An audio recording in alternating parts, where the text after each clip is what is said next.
Dr. Brian Scott with you. We have been studying Matthew chapter 24 as it pertains to the end times. Jesus was answering questions about when the end of the age would come and what would be the sign of his coming. And he has provided us with a statement about deception in verse 4, about false Christs who will deceive many in verse 5, about wars and rumors of wars in verse 6, and nation against nation and kingdom against kingdom in verse 7. And then he has been sharing with us in the latter part of verse 7 that we would see famines and pestilence and earthquakes. We've dealt with famines and pestilence yesterday. We're looking at earthquakes today as a sign of the end times.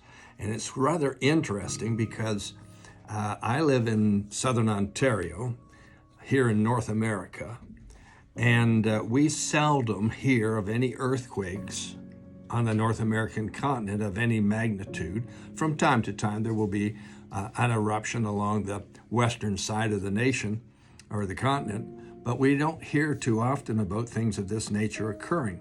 They seem to occur elsewhere in the world, and because of that, it's the old NIMBY thing, not in my backyard. So where Jesus said we're going to see famines and pestilence and earthquakes, we don't see famines in North America. We don't see earthquakes for the most part in North America. Pestilence, we have seen that, especially the last 30 months with the COVID-19 pandemic.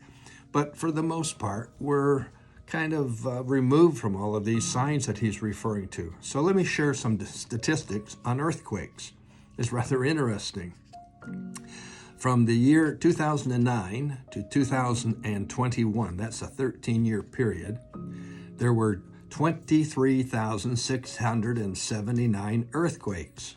That averages around 1,820 earthquakes a year. I didn't know that. You probably didn't know that either. The 10 worst earthquakes since the 20th century began, since 1900, have all measured 8.0 or higher on the Richter scale. That means massive destruction, huge destruction. Let me just define the Richter scale from my research for you. It measures the strength of an earthquake. It's based on wavelengths and all kinds of scientific data, but suffice it to say, each level on the Richter scale is 10 times greater than the previous level. For instance, a Richter scale 2.0 earthquake is 10 times greater than a 1.0 Richter scale earthquake, 10 times greater. A 3.0 is 10 times greater than a 2.0, but that turns into being 100 times greater than a 1.0. A 4.0, for instance, is 10 times greater than a 3, which is 10 times greater than a 2, which is 10 times greater than a 1. But a 4.0 Richter scale earthquake is 1,000 times greater than a 1.0.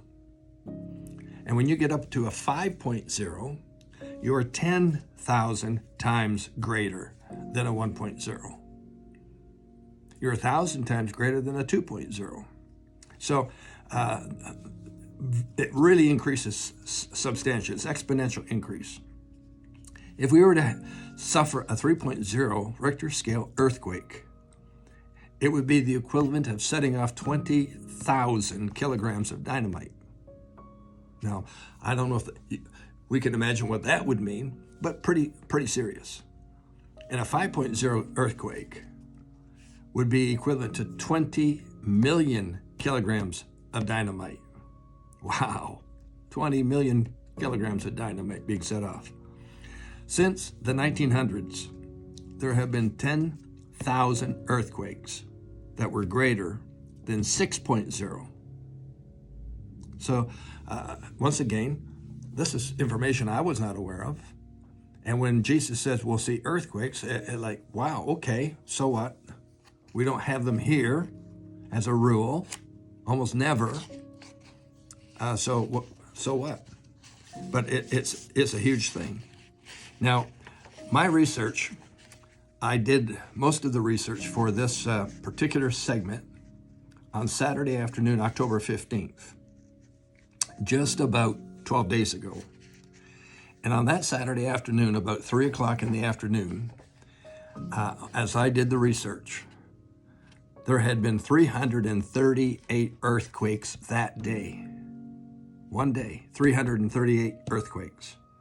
There were 7 that were greater than 5.0 on the Richter scale. And there were 29 that were greater than 4.0 on the Richter scale. So pretty serious, pretty large numbers. Jesus warned that we would see earthquakes in these last days. If you were to go back and study what we have already shared in our insights, you will find that there are 3 major earthquakes going to occur during the 7 years of tribulation. The first one that occurs is coincidental with the Ezekiel 38-39 war. There will be a massive earthquake at that time. Secondly, there will be an earthquake that occurs at the mid-tribulation point of the 7-year period. And then thirdly, there's a massive earthquake that occurs at the Battle of Armageddon. So even in that 7-year period, it starts halfway through and at the end with massive earthquakes. Now, since we're spared these earthquakes, it doesn't mean a whole lot to us. But we should be aware that around the world, earthquakes are occurring on a regular, frequent basis, and it's bringing severe destruction and a great deal loss of life. But during the tribulation, it is going to be even more intense. Yes, we are in the last days. Praise the Lord. I've got current events for you tomorrow. Look forward to seeing you then. Bye for now.